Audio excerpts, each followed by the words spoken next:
What should you do to make a lot of money and become wealthy? For many, the answer is to chase money in every possible way, whether moral, legit, or not, and to accumulate as much money as possible. Whether it's a get-rich-quick scheme or marrying someone for their money, they never shy away from doing anything to get there. And because they see people on social media driving expensive cars, living in dream mansions, and traveling in private jets, spending vacations in exotic places, and enjoying the best time with their families, conspicuous consumption becomes their representation of wealth. But to earn money, you do not have to chase it. In other words, your focus should not be on the money itself or to have as much money as possible, but how that money can be earned. Everyone has plans to have more money, but not many think about how, and that's precisely what I'm going to talk about today. Hello, I'm Manyara Kirago, and I've been a personal finance professional for the last 2 decades.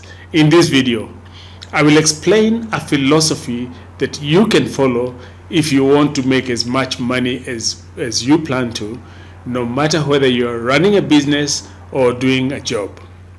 By the end of the video, you will have a tangible plan to follow to start making money. If you need help to ensure you get the best outcome with your finances, I am available for your support. Please check out my Financial Freedom online course, my one-on-one financial freedom coaching, and the Eternity Real Estate program from the links in the description below. If you like this kind of content, please subscribe and share it with anybody who you think may benefit from it. Also, ring the bell icon to be notified each time I post a new video.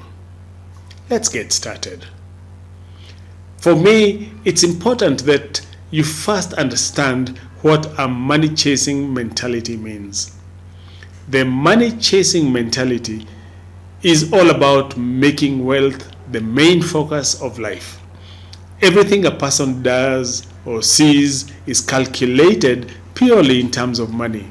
In other words, if some work is done, the person calculates how much money was earned, and if an event is attended, the person calculates how much they could earn by using this time. This might seem a really strategic and systematic approach. However, it's unsustainable and short-term, neglecting the long-term goals. People with this mindset put money above well-being.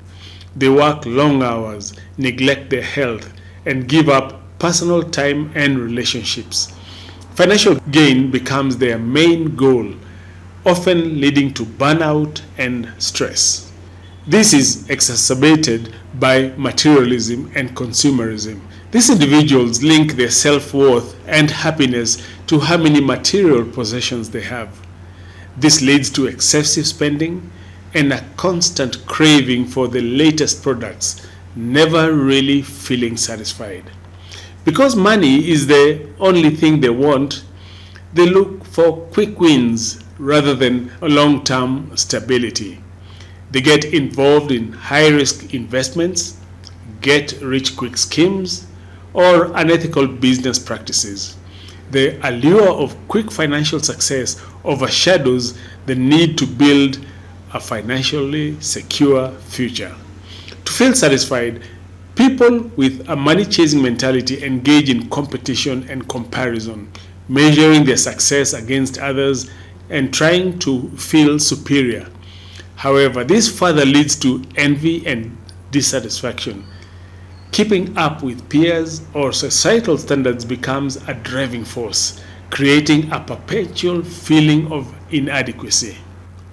However, the biggest harm this mentality can lead to is destroying personal relationships. Family and friends feel neglected, undervalued, or used, leading to conflicts and breakdowns in communication.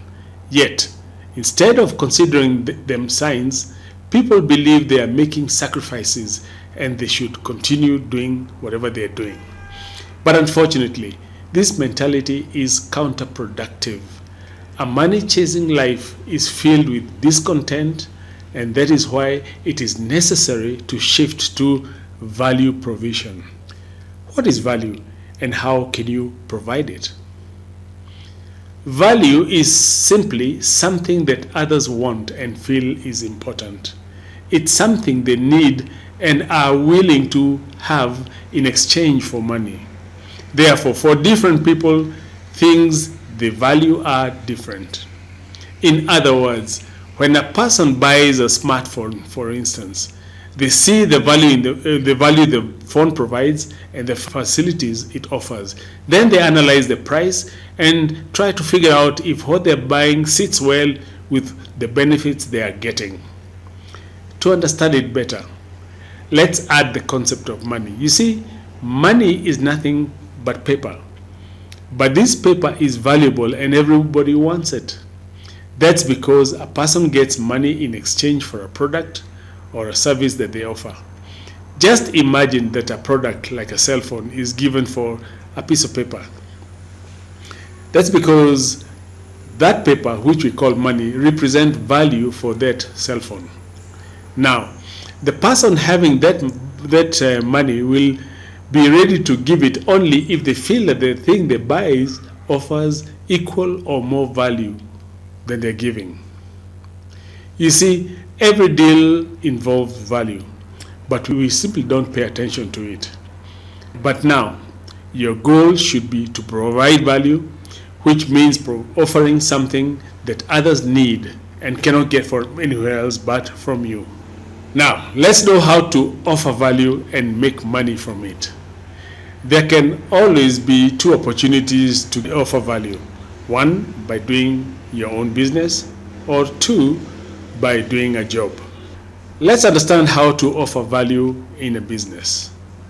In running your business, providing value is about exceeding customer expectations and positively impacting their lives. To achieve this, understanding your customer and what they value is really crucial. Suppose you own a clothes boutique. Customers come, but they always push for discounts. And that is because for them, these outfits are simply something to cover their bodies, a commodity that's available everywhere. Now let's shift to providing value. The next time a customer comes and asks for a discount, try dealing in value. This can be done by asking your customer something like this. Will you be wearing the outfit in an event, and will there be your friends wearing classic clothes? By asking this question, you have changed the focus from money to value. Now, they no longer care for the money. They want the best outfit to make their friends jealous. At this point, you can tell them that you do have cheaper outfits within the budget, but these are ordinary. However, if they really want to shine at the event, they have to increase their budget, and this they will gladly do. You might have a different business, but you get the idea of how to shift the debate from being money-focused to being value-focused. And don't forget, for every person, the value is different. Therefore, the same product can be presented in different value dimensions for different people. But the goal should always be the same: offering your customers the best value for their money. This will make them loyal to you, only wanting to buy from you, even if you increase the prices. And that's because they are happy to pay more for what they perceive as better value. At this point, you should understand that there are ways you can generate value a single time and capitalize on it forever. For instance, when you write a book, or make an online course, or a YouTube video, or create music, you generate value once. However, the same product or service can be consumed by tens of millions of people forever, bringing you money continuously. This is precisely what you should be looking for. Now let's understand how to offer value in a job.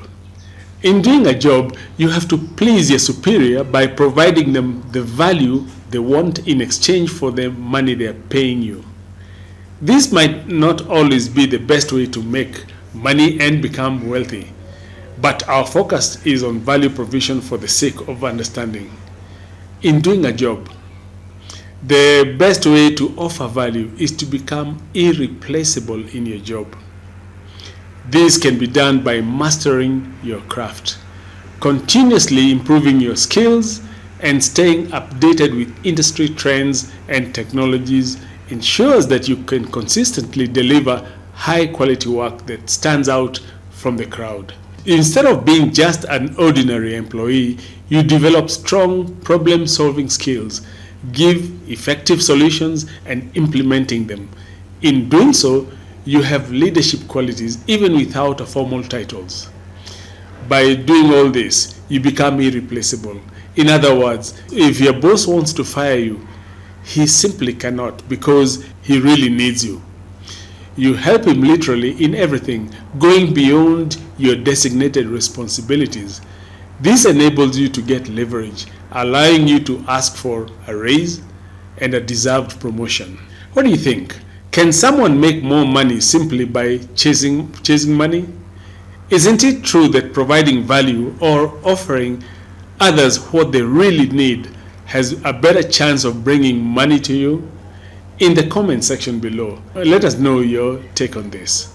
So, if you want to learn in more detail how you too can generate passive income so that you can finally gain financial freedom, then what you need to do is watch my free training, How to Grow Your Wealth and Attain Financial Freedom. Click the link in the description below and you will get immediate access to that training video. Click the link and watch it now. If you love this video, please give it a like and subscribe to the channel for practical insights on financial freedom, personal finance, and financial literacy. Thank you for watching.